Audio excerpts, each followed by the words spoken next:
the FIA World Endurance Championship.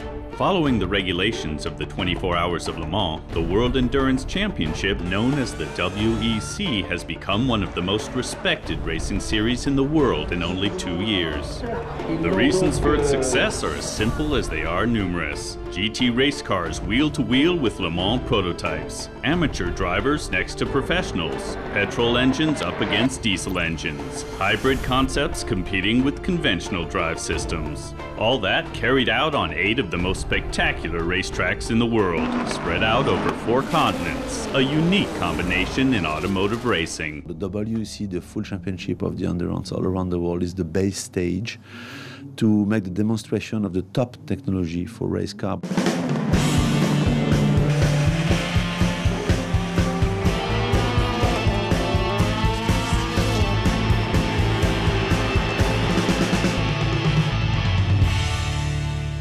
There is everywhere more and more fans, more and more spectators, more and more media, more and more interest. And this World Championship is growing up. And we have to say that the quality of the paddock, the quality of the grid, the quality of the top team, especially on the LMP1 hybrid system, it helps a lot for the interest of the world. Porsche entered the World Endurance Championship in 2014. The manufacturer from Zuffenhausen sent 2 LMP1 race cars into the race against Toyota and the 2-time championship winner Audi. So the duel for the LMP1 crown became a 3-way battle in which each manufacturer would deploy its own vehicle concept.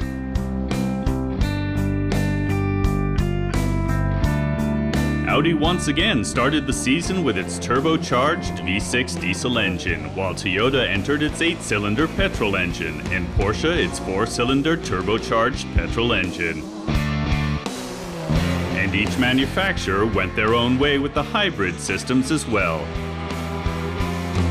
Porsche stored the energy gained around the track in its batteries, Toyota over the condensers, and Audi used the flywheel generator.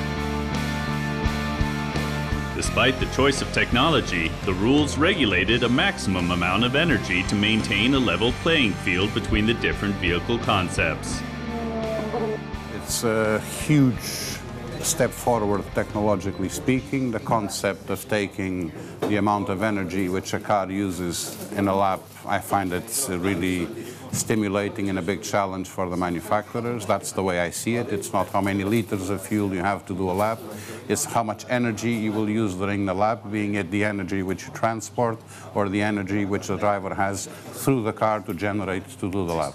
Efficiency was in demand, and so the manufacturers started the season in different hybrid engine power classes depending on their engine model. The teams had already faced each other for an official test drive at the Paul Ricard high-tech test track near Côte d'Azur, even before the actual start of the 2014 FIA WEC season. Even though none of the teams laid all their cards on the table, it was already clear ahead of time how highly competitive the season would be, although some people tended to underplay the start of the season. I think for us is to survive. You know, a little bit nervous about it because, you know, it's normal that people expect Porsche to do everything absolutely perfect and exceptionally well because that's what the brand is associated with. But we are racing and, you know, we might make some small errors here and there. Next to the newly arrived Porsche drivers, including former Formula One driver Mark Webber, there weren't many changes in the driver lineups of the established teams for the opening race of the season at Silverstone in England. The only change for Audi was Lucas de Grassi taking over Allan McNish's place in the reigning World Championship car because the Scot retired from race car driving after winning the 2013 World Championship. I look at the number 1 on the front of the car with a tremendous amount of pride. A little piece of my heart still in that car, there's no question. But I don't need to give Lucas any advice. Once again, the home of British motor racing, the renowned Silverstone circuit opened its gates to welcome the WEC for the first race of the season in typical British fashion. It was declared a wet race right from the start, and there were continuous battles for position during the 6-hour race. Both Audi R18 E-TRON Quattro race cars were in the heat of the action at the beginning, but ultimately they didn't have much luck in the end.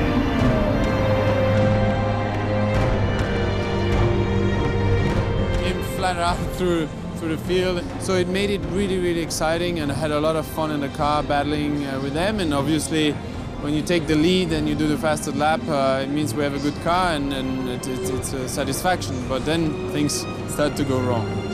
Heavy rains were responsible for a lot of slides and collisions, and Audi wasn't spared.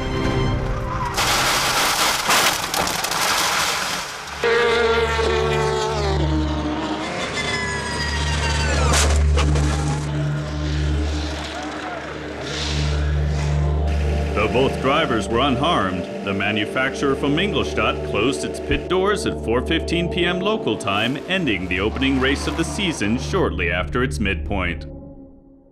Toyota had an excellent start to the season with a 1-2 victory ahead of Porsche, and entered the second race of the season in Belgium, leading in the Drivers' and Manufacturers' Championship ranking.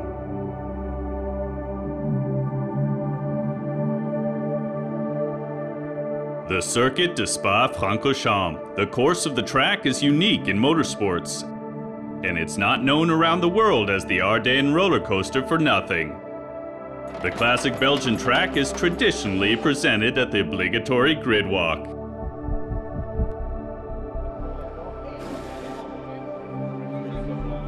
It was always a very important race for the preparation of Le Mans. So we have to use it to the maximum.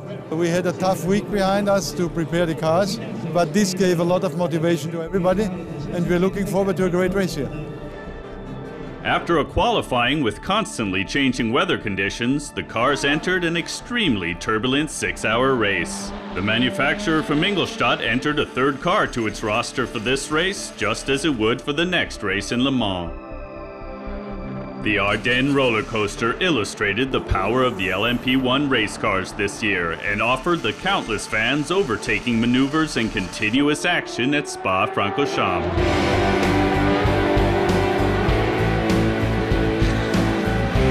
Ultimately, the team of Buemi, Davidson, and Lapierre also won the Le Mans dress rehearsal and extended their lead in the Drivers' Championship ranking. The reigning world champions Loic Duval and Tom Kristensen, together with their teammate Lucas de Grassi, impressively came in second place and re-entered the battle for the championship title, and showed that they were well prepared to successfully defend last year's win at Le Mans.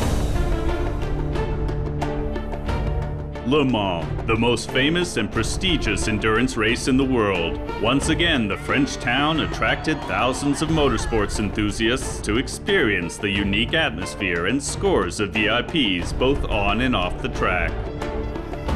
The myth of Le Mans is just that this race is nothing you can compare with all the other races all around the world.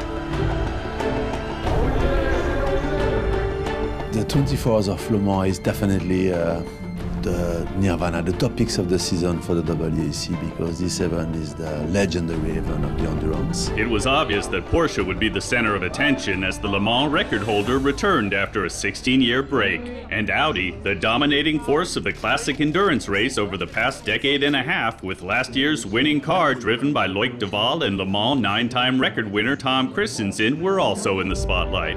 But the world champion and defending champion started the 82nd edition of the classic 24-hour race with a heavy burden. Loic Duval crashed in the free practice session, but much to the relief of all the drivers, he was able to climb out of his car unharmed. Just like Mike Rockenfeller and Allan McNish's severe and unforgettable 2011 Le Mans crashes. Thanks to advanced engineering, all these accidents had relatively good outcomes. In accidents, it's very difficult to simulate because every single one is different. But what you do know is an accident of high speed when you're above 250 kilometers per hour is going to be a big accident. And Loic Duval had one at Le Mans in testing this year, a huge shunt. And we were very, very thankful that he stepped away. But that wasn't luck.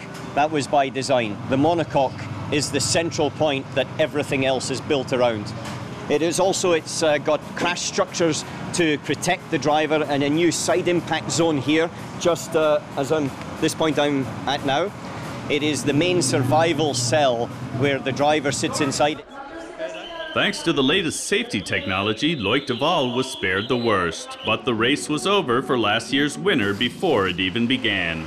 Replacement driver Marc Genet took his place. Toyota's Kazuki Nakajima, Stéphane Sarrazin, and Alex Wurz started the race in pole position. The number 8 championship leader was sandwiched between 2 Porsches, while Audi started the race in positions 5, 6, and 7 with a really good chance of catching up. But then the rain gods had a hand in the race, which resulted in the number 3 car prematurely ending the race through no fault of its own.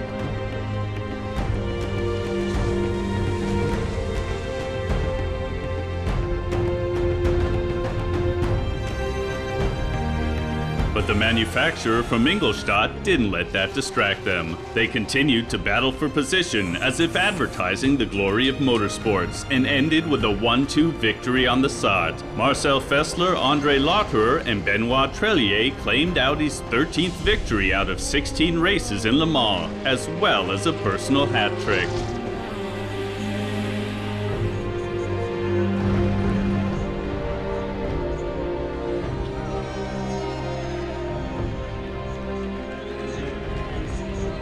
Yeah, I can't be happier, you know. Share this moment with my teammates and the whole team. Is just fantastic to win it for a 3rd time.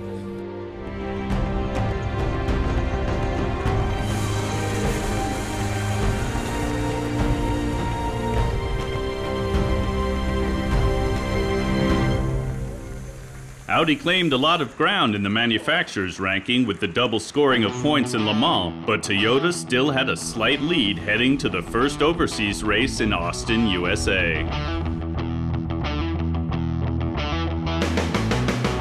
The 2012 inaugurated racetrack is quintessentially American and welcomes the World Endurance Championship with distinctive Texas style.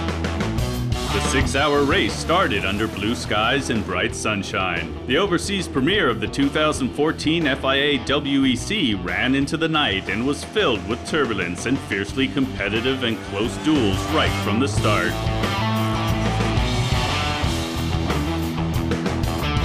"90 minutes into the race, heavy rainfall resulted in a number of cars dropping out, which even the best rain tires couldn't prevent. Even the leading Toyota up to that point was affected. The championship leader's sister car, as well as both Porsches, also found themselves sliding off the track. Audi was the only manufacturer in the leading group to keep both cars on the track. The rain severely influenced the race and resulted in a number of cars dropping out, and the race was consequently interrupted. 45 minutes later, the race resumed behind the safety car with Audi in the lead. The weather became more merciful as the race continued, but there were other challenges for the teams as day turned to night. The car's lighting systems were even more crucial in this race than they were in Le Mans, not only to light the track, but also to provide an overview for the teams and fans. The circular lights on the side of the race car is the position of the car where it's in. So when 1 light is illuminated, we are the leading car. When 2, we run second. If we are 4th or further down the order, no light will be illuminated. This year, Audi presented a world first in racing on its LMP1 race cars. We upgraded the system for 2014 by the laser light to have a better illuminated street for our race drivers in the night. Only if the road through the night is illuminated, we have a quick drive in the car. After claiming victory in Le Mans, the manufacturer from Ingolstadt also won a 1-2 victory on the Circuit of the Americas, already the 2nd of the season. The double stint at the beginning of the race was undoubtedly a major factor in the repeated success for the newly appointed Le Mans winners. Audi succeeded in turning the tide at the midpoint of the season and took the lead from Toyota in the manufacturer's ranking. Countless fans once again flooded the Fuji International Speedway at the foot of Japan's largest mountain, the Fujisan. Japanese enthusiasm for motorsports is legendary, and it could clearly be seen at the first Asian race of the 2014 WEC season. Toyota was strong for its home race right from the beginning, and the leading car in the drivers' ranking started the race in pole position. Porsche also performed well, along with the second Toyota, while Audi's vehicle concept wasn't ideally aligned with the track. The 6-hour race itself went off without a hitch, despite a few small incidents. Lotus was the only manufacturer with a major incident in the pit lane an hour before the checkered flag. Ultimately, Toyota once again triumphed at its home race and reclaimed the lead from Audi in the manufacturer's ranking.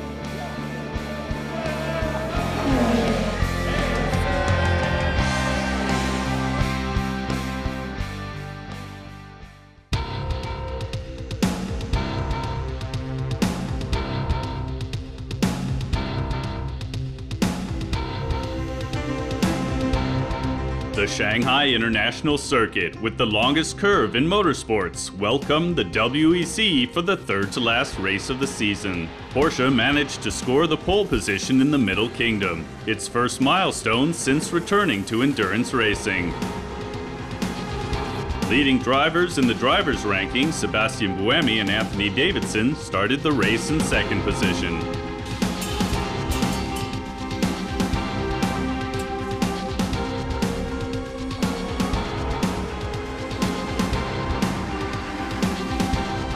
Audi started the race in the third row, and shortly after the race commenced, it was interrupted by the safety car. Both Toyotas took the opportunity to make their first pit stops, so they need one less pit stop during the rest of the race. Such an early pit stop for Audi didn't make sense due to the regulated tank volume and the intervals between stops.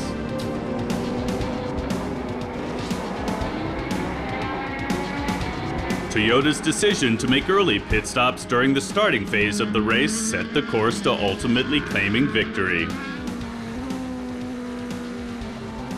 The number 2 Audi also slightly benefited from a tactically early pit stop, ultimately coming in 4th place and overtaking 2nd place in the drivers' ranking from its brand colleagues. Toyota extended its lead in the manufacturer and drivers' ranking with another double victory. Porsche made it to the podium, but despite its pole position, wasn't able to win its first race of the season. We're on our way guys. Great job Seb as well.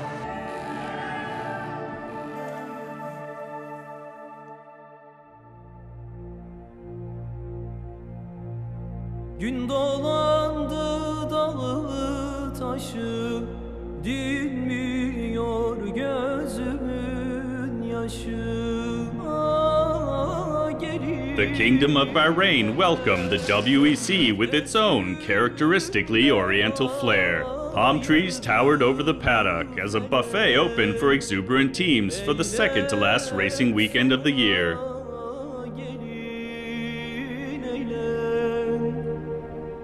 It's almost like having holiday here. So sometimes you have to remember that you're here for work and not for holiday. But then as soon as you're out on the track, for sure it's pretty difficult because the heat in the car is quite high. The sand sometimes with the wind, it comes all, each lap on another place back on the track. So it's quite tricky to predict actually how much grip is in the corner.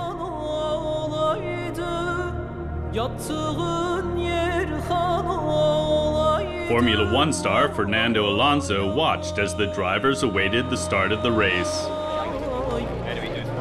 Once again, Porsche's Romain Dumas, Neil Yanni, and Mark Lieb managed to get their number 14 car to the pole position, just like they did in Shanghai. Sébastien Buemi's number 8 Toyota, currently leading in the drivers' ranking, started the race in second position. Marcel Fessler, the current Le Mans winner and second place in the drivers' ranking, started from 5th position. Due to a monocoque change, the reigning world champion was forced to skip the qualifying, so his LMP1 race car started the race behind a Lotus in 13th position. The circumstances appeared to only encourage Lucas de Grassi in the number 1 Audi. After only a few laps into the race, the Brazilian was already in the top 5. After approximately 1 hour and 45 minutes into the race, as day turned to night, the leading number 8 Toyota was forced into the pit for a lengthy repair due to problems with the alternators. It looked like the dream of winning the driver's title prematurely was over for Anthony Davidson and Sébastien Buemi, but then the number 8 Toyota rolled back onto the track. We haven't had a mechanical failure all year, so law of averages means that it had to happen sooner or later. Just a bit of a shame it was today, but as it stands at the moment, if it finishes like it is, we would still be champions and drivers, but obviously for the team it's a big blow.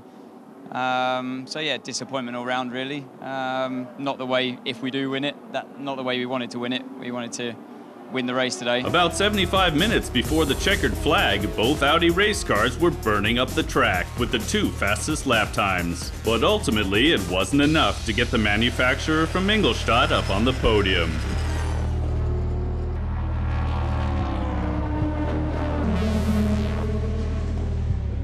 Porsche came in 2nd and 3rd place, while Alexander Wurz, Stefan Sarazan, and Mike Conway claimed their first victory of the season. Sébastien Buemi and Anthony Davidson came in 11th place and claimed the World Championship title in the drivers' ranking at the next-to-last race. The overall victory in the manufacturers' ranking between Toyota and Audi would ultimately be decided at the final race in Sao Paulo. But the focus before the race wasn't on this upcoming decision, but rather it was clearly on Tom Kristensen, the 9-time Le Mans winner and 2013 World Endurance Champion, who announced he'd be retiring from his impressive career shortly before the race began. I was been told that one day you might get the feeling that you want to stop. This feeling I've never had. And then a few weeks ago it came to the point that I would like to do my last race with the knowledge that everyone would know it's my last race. I didn't want to keep it secret.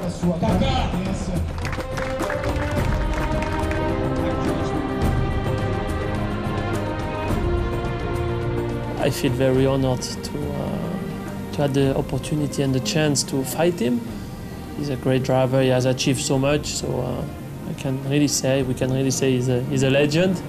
Tom Kristensen is to us, to WEC, what Michael Schumacher is to Formula 1. I think that's a very fair compare. I think it's an unbelievable career, and we hope we can have at least 50% of his career, then we're already very happy.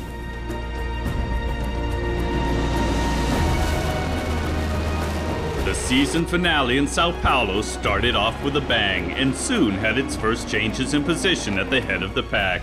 Lucas de Grassi shot forward to 4th position, while Benoit Trellier had to give up a few positions. In the second third of the race, the lead position changed several times, but all 6 leading race cars managed to keep together, which kept the race open. At the very latest, at 5:19 p.m. local time, 1 hour and 41 minutes until the checkered flag, all eyes were focused on Tom Kristensen. That's when Mr. Le Mans climbed behind the wheel of the car currently in 2nd place for the last time in his career.